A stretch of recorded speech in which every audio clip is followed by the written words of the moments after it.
It's life-saving emergency medicine as you've never seen it before. The reports of a male who's in cardiac arrest, and without any action, the patient will die. When survival can be measured in minutes. All right, sorry, sweetheart. Seconds count. He's fallen 30 foot from the roof. Oh, yeah. He's got a big cut to his head. And what happens in the first critical hour can mean the difference between life and death. We're just going to go to sleep. He's not looking particularly good. This is the story of one real-life emergency, as it happened in one terrifying afternoon. I'm going to get down there quickly. Apparently he's fallen off this, I think. Minute by minute. Oh my God, my legs. Right leg is severed. OK. Making difficult decisions. Can you activate SAR helicopter, please? SAR asking, is it immediate threat to life? Hey, firm. In an impossible situation. The patient is on a 50-degree slope with no obvious extrication route whatsoever. We'll be hearing firsthand from those on the front line, living it as they did, every step of the way. I was being presented with a wind that effectively was trying to kill me from two different directions. We can do a lot of really good stuff as a team, but actually sometimes injuries are just so catastrophic, there's nothing that can be done. This is Helicopter ER, Critical Hour.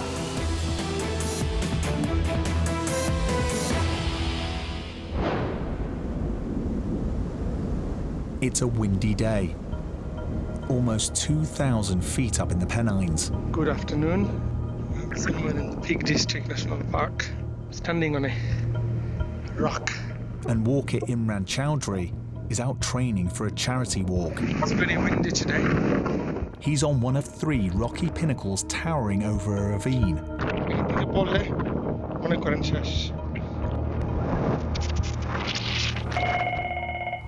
Yorkshire Air Ambulance, Nostal Air Desk. On the Yorkshire Air Ambulance air desk, You're probably going to have a job. All right. dispatcher Lisa is listening in to a 999 call from the Peak. Hi, is the patient breathing? I don't know, he's just fell.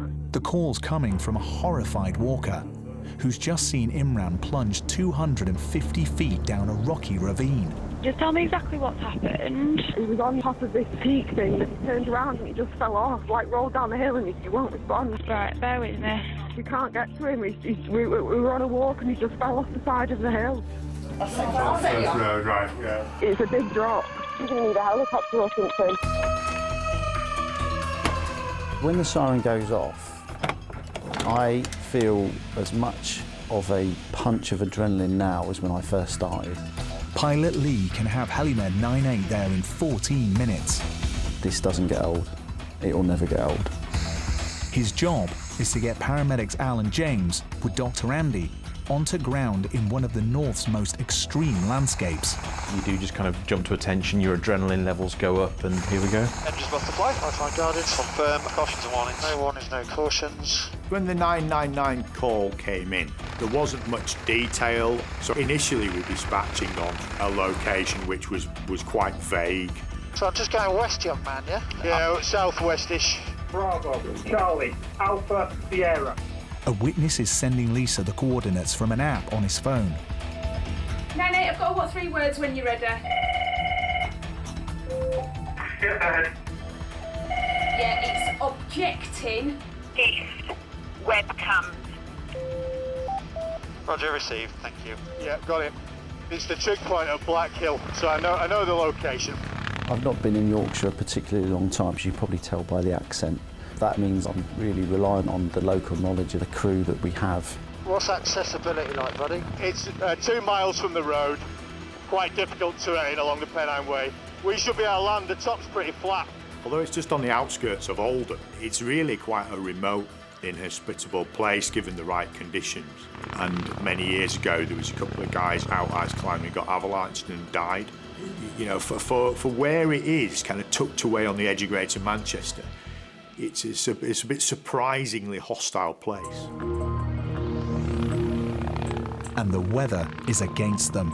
So at the moment we're encountering 50 to 60 knot headwinds, chaps. A 50-knot wind is effectively enough to blow over an articulated lorry. We're just coming to the high ground now. Obviously you can feel a little bit of turbulence just kick in. Every now and again, when the weather's bad, you can be reminded, you know, of the fact that you are in a tin can. 1,000 foot up in the air with only Newton's third law stopping you from kind of plummeting to the ground. 9-8 air desk, just looking through the dust. You're looking for somebody with a bright red rucksack on. I can't see anything up that one to the sort of 10, 11 o'clock. The landscape around that area, there's lots of valleys and lots of really high peaks, so we adjusted our heading quite a few times in order to try and find where he was. Oh, is there something? Is that something? Ooh. Red or orange there at the 11 o'clock? Correct, my friend. Whereabouts are we? 9-8, visual scene. Look at the rocks at the top. Yep. And then just come down. How are we going to get to that? 1 o'clock. The critically injured patient is clinging to the side of the ravine. It became obvious that the casualty site was actually halfway down the big slope. It was at that point that we all realised how far the patient had fallen and the challenges that we were going to face, not just getting to them, but then getting out afterwards. And just landing in 60-mile-an-hour winds is a challenge for Lee. I'll disengage all the trip now, please, buddy. 3, 2, 1, off. Just trying to find somewhere flat, so just bear with me a sec. Yeah. Okay, so let's just try there. Oh, that feels good. Tail is good. Looks good my side. Yeah, okay, we'll go there. That's 9-8's landed. Happy? Happy. Yep. Right, I'm not sure about taking the D-pip down that slope, Andy. I don't think that's a great idea. Going to be steep. Okay, if you guys want to go ahead and make contact, and I'll come down slow time. Yeah, okay. I'm going to have a look. Careful. I know, it's all right, don't worry. The casualty's immediately below me. Apparently he's fallen off this, I think. To get to their patient, the team must make a dangerous 250-foot descent over unstable ground. You guys take your time down this path. It was absolutely blowing a gale and the ground was crumbling away in places. If any of us had have lost our footing, it would have been game over. Off duty, Al is a mountain rescue volunteer, and this is testing even his skills. Head from Medic 2. Receiving. Yeah, I'm just arriving at the patient now. Can confirm the patient was immediately below the pinnacle on the Raven stones. Rog. What's his name? Imran. Hi, Imran. How are you doing, buddy? In pain. And you've fallen off the top, have you? What were you doing? You were taking a photo or something? Oh, you don't know? Okay, no worries. He told me that he'd been on the Trinnacles having his photo taken and the wind had blown him off. And he's then tumbled over a boulder-strewn slope for another kind of 50 or so metres. And looking up, you could just see exactly how far he'd come, and it was a long way. So he's fallen off the top of the pinnacle. Imran was out training for a sponsored attempt on Mount Kilimanjaro. Somewhere in the Peak District National Park. It's a beautiful place. It's the cliff. Seconds after pausing for this picture, he fell while climbing down. It will have been like a rag doll just being tossed and turned. And every turn is another impact. Right leg is severed. Okay. Severe injury to the top of his head. Yeah. Complaining about his right arm, right shoulder. Yeah. And it took me a little while to process that because it just seemed impossible to me that somebody could have fallen so far and still be alive and conscious. Are you normally fit and well? Yeah. You are? Okay, good. No pre-existing conditions. Okay. You have a look at that leg, James. It was quite clear that he was very severely injured, and we were immediately very, very concerned for his welfare. He's been moving his left leg normally with the pain, so I don't think he's lost mobility other than the obvious. Yeah. We haven't moved the leg. Is he talking? He is talking, yeah. Sometimes you can get to a patient and the patient's actually talking to you, but it can be that you're just lulled into a false sense of security. And although a patient's talking to you initially, it could be that they go on to deteriorate. They're 2 miles from the nearest road. The wind is continuing to blow. The ravine is treacherous underfoot, and Imran needs urgent hospital treatment. Saving their patient's life will require all the team's expertise.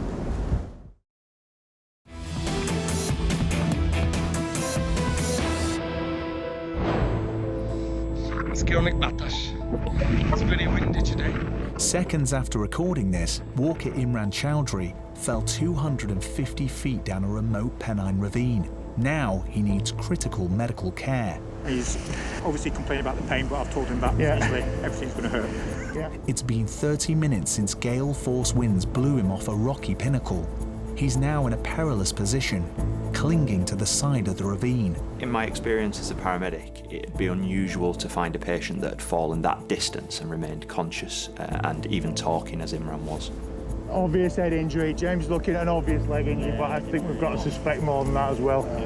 When we got to Imran, we could see that he had quite a lot of injuries, and my initial reaction was I was very, very concerned. He had a clear, big wound to the top of his head, which looked like the skull was broken. Oh my God, my legs. Okay, we're going to do something about that. It was really obvious that Imran had a very severe leg injury, particularly to the right leg. It looked as though there was an incomplete amputation, and it was kind of pointing the wrong way and heavily contaminated. So it was a very serious injury. What's going on with the legs, James? It's like an open hip fib. Open hip fib. Yeah. I wasn't sure that any surgeon would be able to save it. We might as well get a SAM splint on it and see if we can get it straightened out. So we get some IV access. It's probably a good idea to give him a bit of pain relief, isn't it? It was obvious that Imran had sustained a lot of very serious injuries. And one of the challenges we had is that we obviously don't have X-rays or CT scans on the hillside with us. And so we're making clinical judgments from what we find when we examine the patient. But on a very steep slope in 60-knot winds in PPE, it's challenging. Just gonna take your glove off, boss, all right? The team have identified 3 life-threatening injuries. He's been training to go to Kilimanjaro, right, for a charity walk. Imran was training to raise funds for the NHS, and I think it's really incredible. The very organisation that he was trying to raise funds for has come to his aid when he needed it. He's been a good lad. Yeah. Obviously, I'm stopping him going down. Move away from immediately above him, so if you guys go into this little hollow where it's a bit safer. Mountain leader Al knows all of Imran's rescuers are just one slip from a lethal accident themselves. I was quite familiar with that location from a kind of mountain rescue point of view. I've been to casualties in that area in the past, and I've also trained at the evacuation of casualties from those kind of locations. Hello. My neck is paining. All right, just keep that neck nice and still, try not to move it. Okay. He has been thrashing around a little bit. There was a member of the public supporting the patient, and it became clear that he was actually doing quite a bit more than that. It was actually stopping the patient from rolling down the hill. That area, it's a cliff. Clearly he was at risk of going down the slope further, so I got round. I'm a big guy, I locked myself in against him and braced, basically. I kicked in, because I knew at the time that I'm going to be there for a while. It's okay, Imran, you stay with me, okay? We've got some sensors you guys on you now. with this gentleman? Does anybody know him at all? No. It would have been very easy for Imran to have been very scared about what was going on, potentially become a bit agitated, and then, the risk is he would have fallen and come to, significant further harm. How stable are we there, James? Do you think he's all right? Do you think we should try and move him onto a more... How are you doing, buddy? How are you doing at the moment? So yeah, a bit longer.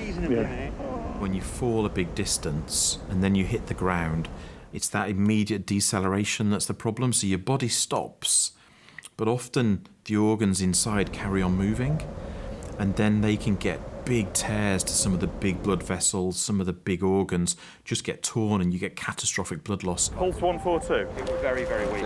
So Al, we've got a pulse of 142, no palpable radial, and it's not recording a BP. I think we should give him the blood, what do you reckon? Yeah. A pulse rate of 142 is very high, and there are lots of things that can cause a high pulse rate, but one of them is that it's a marker of blood loss. We have a saying that you lose blood onto the floor and 4 places more. And that basically means that there's enough space in your chest, your abdomen, your pelvis and your thighs to lose enough blood to kill you. I feel pain on my right side. Yeah, it's okay, man. You're going to feel pain everywhere. Imran needs hospital treatment urgently. That's from Medic 2. Can you activate SAR helicopter, please? Yeah, we'll do. Imran was in a really difficult and really dangerous position. Al. Yeah. Open tib fib. Yeah. Plus. Yeah, right. There's no obvious, easy way to get him from where he was to either up to the aircraft or down to a land ambulance. I made a call to the air desk to activate the Coastguard search and rescue helicopter. Mine rescue coming up the track. I wasn't sure at that time whether they would be able to winch in that high wind, but I thought at least if we get them going, that's another option we've got available to us. The Coastguard helicopter is at least 30 minutes away, if its crew will accept the mission. So it's a person that's fallen about 15 metres off the side of the hill, fallen a drop into the bottom of the valley. Come on, Imran. That's medic 2. Just stand by one, they're just shouting me up, I'll ask. Yeah, medic 2, I'm just on the phone to SAR. They're just asking what's the reason for requesting them over. You might think that there's 4 members of our air ambulance team in the helicopter, the pilot, 2 paramedics, the doctor. But actually the most important member of the team is the 5th member of the team, and that's the person on the air desk. Yeah, Roger, the patient is on a 50-degree, 60-degree boulder-strewn slope with no obvious extrication route whatsoever other than a winch or extensive rope work by mountain rescue. Inevitably when you're on the air desk, nothing ever happens one thing at a time. So when the radio goes off, it's always at the same time that the phone rings, and then the other radio goes off, and you're kind of constantly juggling all this stuff. Roger that. Unless you need me immediately, can I just continue with my call to them and get them on the way, and then I'll come back to you with whatever you were calling up for? So it sounds like it's a winch job. It's okay. It's okay. Pain on my right side. Pain on your right side. Okay. Hey, Andy. If I can just interject, Sarah asking, is it immediate threat to life? So, what do you do for your day? Hey, firm. Yes. With every passing minute, Imran's situation becomes more and more precarious. Oh my. Just bear with us, Imran. I know Imran, it's going to be hurting. The arrival of local mountain rescue volunteers at the bottom of the hill is a welcome sight, but it also presents the team with a dilemma. So the question is, can we afford to wait for this SAR helicopter, or do we need these guys to just get him down the hill? Is the weather in limits first? It's not that bad if we go that way. Yeah. You know, if we go across. We zigzag down. Yeah. Yeah. I mean, SAR are en route, but they're going to be 45 minutes. The rescue team's equipment and experience will be invaluable on the hillside. Passing Walker Paul has been supporting Imran since his fall, stopping him rolling down the ravine. What's in there? Oxygen. This is oxygen, Imran, okay, to help you okay, keep your blood sats up. His presence has been crucial for Dr. Andy and the team. It can be really helpful to have a member of the public just able to help you out with the patient, particularly in the early stages of a job, particularly in difficult situations like this. I want to give you something for the pain, first of all. It's going to be a really strong painkiller. It makes some people feel a bit strange. If that happens, that's normal. I was more than happy to stay there and keep in position, keep holding Imran and keep going, basically. Paul, who was with the patient, he not only was he kind of propping him up, stopping him falling further, he'd developed a good rapport with him and was helping to keep him calm, was helping to kind of pass information to him, and was able to pass information back to us. You want to go for a walk with me after this is sorted out, Imran? Yeah. I can't take the pain anymore. You can, okay, the pain relief's coming in. Just going to give you a bit this painkiller, Imran. I knew it was really important to keep Imran calm. You know, anything I could do to make him more comfortable and keep him engaged with me would increase the chances that he's going to make it. I can't imagine what Imran was thinking. He's been out for a nice walk. He'd gone to get his photo taken at a scenic point, and then I guess he was flying through the air for a while, and then the next thing must have just been incredible pain. Turn me on the light. I can't really turn you at the moment, Imran. Help's coming, and then they'll start thinking about moving you, okay? I can't imagine he really knew what was going on or where he was or anything really. He was just kind of in an uncomfortable position with lots of broken bones, in terrible pain, and he must have been incredibly scared. But having this calm, reassuring, constant presence, somebody talking to him, telling him he was going to be okay, chatting to him almost must just have really been kind of something to kind of hold on to for him, man. I can't. Paul did an absolutely fantastic job. Medic 2, Medic 3, Sarah are setting off on this. They're thinking the wind might be an issue for winching. Over. So the search and rescue helicopter was on the way. I wasn't convinced they would be able to effect a winch rescue. I was worried that it was going to be too windy. I guess they were worried about the same thing, so they were trying to get information. Yeah, Roger, MRT have arrived at the base of the hill, so leave start running. I think we're going to try and get them down with the MRT if possible, because it's a bit time critical of it. We just needed to get Imran out of there. He was balanced on the side of a hill. It was windy, it was cold. He had a number of injuries that were catastrophic, and we needed to get him to the hospital. The issue with taking Imran down to the bottom of the hill was the air ambulance is still at the top of the hill. So in order to be able to fly Imran to hospital from the bottom of the hill, the aircraft has to be repositioned. The crew were working very hard at stabilising the patient. They can't come and help me, so I lifted to do the recce on my own. But as soon as I lifted, I was presented with problems. The aircraft started to shudder and shake. Because of the way that the valley was set up, and because of the conditions on the day, I was being presented with a wind that effectively was trying to kill me from two different directions. That created a very dangerous and precarious situation.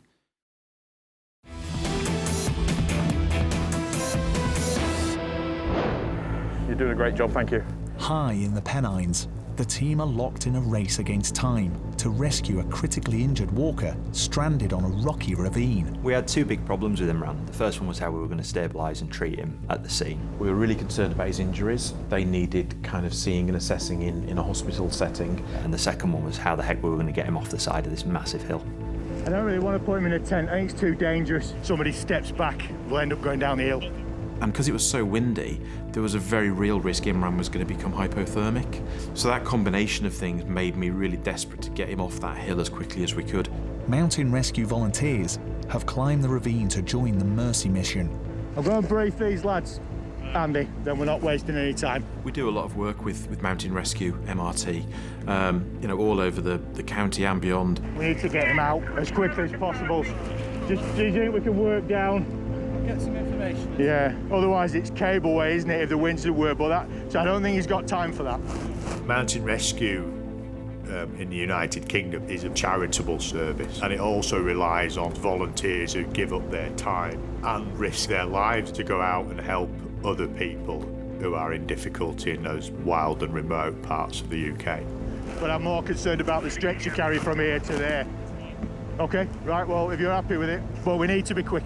The only thing worse than a patient with time-critical life-threatening injuries is a patient with time-critical life-threatening injuries in a really difficult-to-access location. And that was what we had in this case. It seemed clear to me that the patient was going to die. So I think it'll be easiest to carry him up. Is Lee going to be able to land up there, though? Is the wind so attack? Have a chat with him. All we wanted to do was get him in our helicopter. Helimed 9-8 from Medic 2. And get him to the major trauma centre. Yeah, go ahead. But in the valley below, Pilot Lee is facing challenges of his own. When he'd lifted, we knew it was turbulent anyway because we'd been in the aircraft, but it seemed almost like the wind had got worse. To give you an idea, 60-knot wind is about force 11 on the Beaufort scale. I looked up and I saw the aircraft bouncing around and moving in a way that didn't look particularly normal to me. And that was very, very concerning. The main rescue team are wanting to take him back to the top. Are you able to relocate back to the top later, over? Yeah, I can. I think it's probably better. As it became more and more obvious that this was becoming a frightening experience, there is no way that I could continue. I would have crashed the aircraft. It's as simple as that. I'm being smashed about as I go into the valley. It's too dangerous to land. I'll make the approach back to where we were. Yeah, roger. If you ever see a situation where you think something's not quite right, that's obviously very concerning, because ultimately, you know, we're there to look after the patient, but we're there to also all go home in one piece as well. I once heard someone say that I'm not just a pilot, I'm a dad. And I want to do what's best for the patient, but I also intend to go home to my family at the end of the day. But the team still have to face the challenge of getting their severely injured patient to the helicopter. Imran was balanced on a cliff edge, but his survival was absolutely on a knife edge. We're getting packaged. I think these guys are still umming and ahhing about what the best way to get him out is. It's not ideal, this spot at all. We were rapidly running out of evacuation options.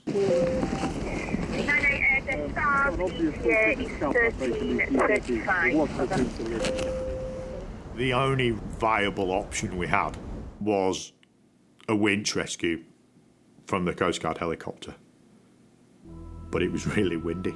Sarah asking, do we want to be craned to the top and then us fly him, or are we going to travel with him? To be fair, as winch him into their aircraft, they might as well just put him down on the top, mightn't they, and we'll take him. It's better we take him, because they can't go to Northern General, so it'd be secondary sight. Pre-hospital care is not about doing absolutely everything perfectly. It's about getting the patient packaged and getting them off to somewhere that can fix the problems. Al, are we missing anything you can think of? I don't think so. Okay, man, are you still there? Yeah. Good boy, you stay with me. With all hope now resting on a winch rescue, the team face protecting Imran's all but severed leg. James, I'll send Adam Brown with a vacuum splint. We weren't in a position where we were going to be able to fix Imran's leg on the side of the hill. Ultimately, he needed a surgeon to do that. So the main aim for us was to get it splinted and get him off to the hospital in the aircraft as soon as possible. So they're setting up various stretchers ready for you. So things are looking up. Justin? Okay. Lucky man you are. Justin, so you keep remembering that. The decisions we make actually are, it sounds very dramatic and it's a bit cheesy, but they're life and death decisions. If you get things wrong, it can be that somebody dies because of your decision. Oh! All right, deep breaths for me, Imran. On my hand. There you go. Deep breaths, buddy. Deep breaths. The way we would splint a leg that's almost amputated is we try to move it back into a normal anatomical position. So you try and work out which way it's twisted and then basically just move it back to the way you would think it would normally be pointing. Oh! Yeah, okay. Stay with us, Imran. Getting Imran's leg in a splint was really tricky. Let's just try and get this. We're in. Let's just take it up again a little bit for me if you can. Let's just see what's. It wasn't just badly broken, his foot was actually pointing completely in the wrong direction. So it was challenging to get that into the right place, but not least because we were balancing on the side of a hillside as well. Be brave, okay? Yeah, just lift the leg. Right ifter and the kids. That's it, perfect. Right ifter. That's fine, yeah. You'll be holding your hands soon. Yeah, that bag, those two bags can go. Al, can I have either a blast dressing or some gauze with some saline on it, please? Yeah. Do you want me to pre-soak it for you? If you could, yeah, that'd be helpful, thanks. The massive fracture has stopped blood getting to Imran's foot. It looks like he may lose his lower leg, and he's still bleeding. How far off being ready are you? Just attach this blood and then we're good. Okay. You don't have an infinite amount of blood. If you lose it, that's it, it's gone then. And just as an engine can't run without oil, your body can't run without blood. Just relax, deep breaths for us. Right, you get some of the best O-negative blood at the moment. We carry 2 units of blood on the aircraft, which are both type O negative, which means it's universal donor, so anybody can receive the blood. That's okay. You keep moaning away. If you're moaning, you know you're still okay. When you go quiet, we worry. Paul, is he still talking to you, all right? Bit better now we've moved his leg, yeah? When I was talking to Imran, my absolute terror was he'd go unconscious. Anything I could latch onto to encourage him and give him a bit of hope to keep going was really important. Has you got us a good view for this one, Imran? For me, it was, really important that he feel that somebody cared. So the aircraft's nearly here, so we could do anything about moving him. Imran must be protected from the massive downwash of the 12-ton Coastguard helicopter. He's going to be strapped to a stretcher and wrapped in a thermal bag. Moving a patient like that is really challenging, and it's really important that we do it as quickly as we can, but also as safely and as calmly as we can. You still there, Imran? Good boy, you stay with me. Movement might dislodge any blood clots that have formed and might worsen bleeding, but also it might cause pain if you've not immobilised all the fractures properly and so on, or it might cause more damage to nerves and blood vessels. Come on, we need to get him on the stretcher, guys. Roger, just to let you know, paramedics. We were working in a very limited space, so you could only really get 1 or 2 people next to each other. And the shelf that we were working on, the ground dropped off beyond it as well. So there was obviously that concern of, you know, if someone took a step back, they could end up falling down the hill. We're just going to roll him. Yeah. Right, so we've got about 5 minutes. Do you want to come out from there now, buddy? Yeah.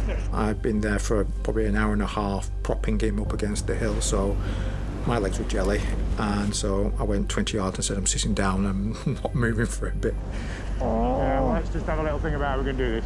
Can we get somebody else in, kneeling on the stretcher? Even though the patient might appear relatively stable, you know that potentially they've got some severe underlying injuries. So there's always that pressure, that kind of internal pressure to keep going and keep moving forwards. We'll get him to you, and then we'll stop. And then from there, these guys can get hold. Does that make sense? The uphill side of Imran was very, very difficult to access as well because the ground rose away so steeply. Right, so keeps coming, it just keeps coming, that's lovely. Okay? It was actually really, really difficult to get to him because you were having to lean back down the hill. Right, so just let's get him packaged as best as we can, guys. Imran, deep breath for me, buddy. Deep breath. And again. After a 70-mile flight from Lincolnshire, the search and rescue helicopter makes a welcome arrival. We quite often get told that it's great relief to hear the air ambulance arriving, and I guess we experienced that same kind of feeling on this job because we were in a tricky spot. Oh! There we are, buddy, well done. And when we heard the search and rescue helicopter, we started to feel, you know, actually, we might be able to get this guy out of here. And we could see that Imran wasn't getting any better, and he certainly was starting to get worse in my mind. That's always reassuring when you hear that helicopter, but that's kind of only the first step. You still don't know whether you're going to be able to winch the patient up or what's going to be happening moving forward from there. You don't like it, does it? Not blowing about. The wind is still gusting at over 60 miles per hour, and the Coastguard crew face the same dangers that forced pilot Lee to abandon his recce in the valley. Imran's survival is in their hands.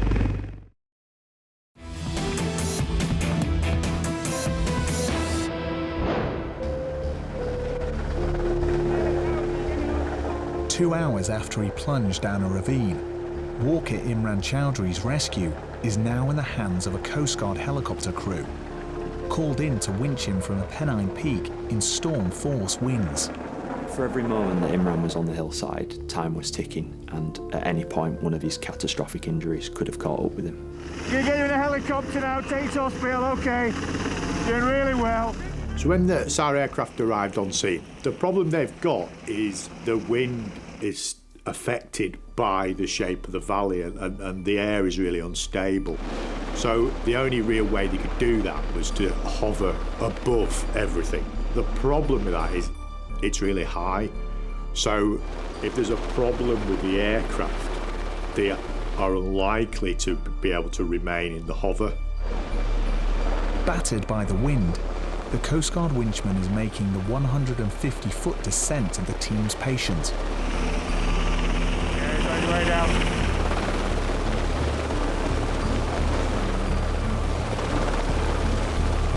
I'm going to have a word with him when he comes down. Yeah, I won't speak to him.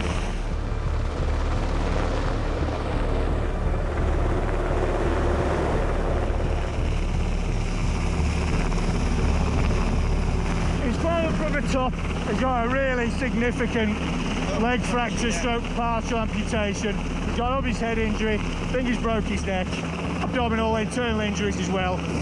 So if you could get him to the top, we'll chuck him in our aircraft, take him to Northern General, because we can land on the pad there and you can't, so it'll be quicker.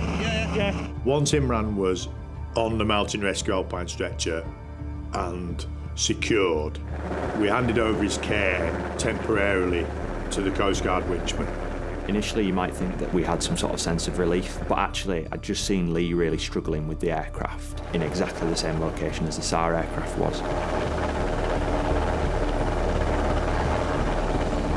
And now we had a patient and a SAR paramedic dangling precariously from a rope.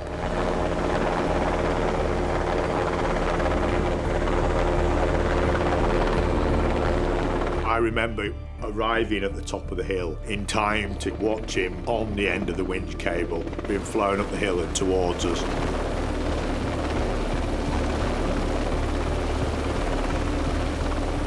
That was quite a pivotal moment because that was the first point in that job where I started to think that on balance this patient might actually survive. I think up till that point I was fairly convinced he was going to die. Once we got Imran up to the top, what we needed to do was just reassess the patient, make sure nothing had changed, and then just get him on the aircraft and get him to hospital as quickly as we could. After 2.5 hours on the hillside, Imran is now only a 15-minute flight from the Northern General Hospital in Sheffield. S98's lifted, routine Northern General, over. He needs more blood to see him through the flight. 1 or 2 of blood. That second unit that's hung up now, Al, if that's connected, that's the second one. And after being vocal despite his injuries, he's now gone worryingly quiet. It was clear to me, and I have no clinical experience, it was clear to me that he needed a lot of help real quick. 8 minutes to run, guys. When you're in the moment and you're working on the job, you don't think too much about what's coming next. You're just focusing on the here and now. S from 98, we're on approach, Norgen. Roger. It's only when you get to the end of the job that you really sit back and think about the whole job and about that patient maybe a little bit more in terms of them as a person and what they were doing. So from our point of view on that job, because we were the first to Imran, we saw his entire journey from exactly where we'd found him, and that seemed a million miles away from a nice warm A&E department. S98's landed.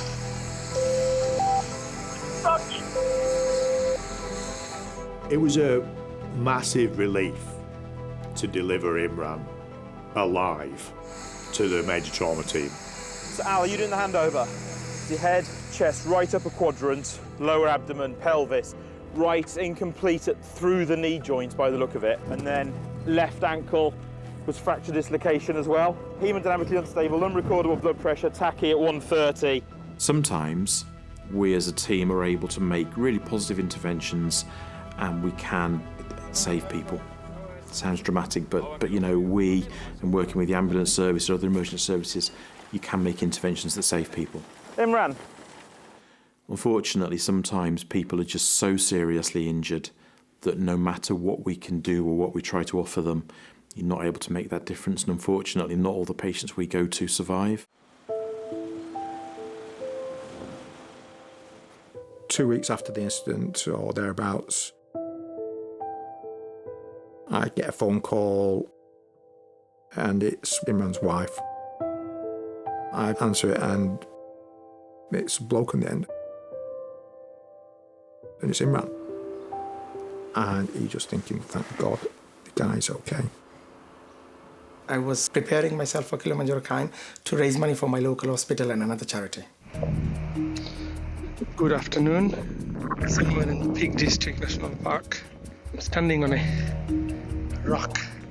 So I was preparing myself to build my stamina so I can go to Kilimanjaro without any problem. I had the intention to go to Trinnacles stones. It's quite high, and I thought, let's take some pictures, and that would encourage people to donate towards my fundraising. It's very windy today. And then I remember I started climbing down. That's the very last thing I remember. Don't remember anything else. Right, folks. Nice to see you soon.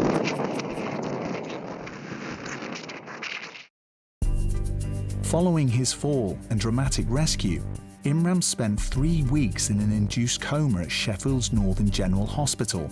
changing the dressings on my frame. I broke 2 of my skull bones. One of them went in my brain and caused bleeding internally. And then I broke my shoulder, which is fully reconstructed now. I broke my shoulder blade.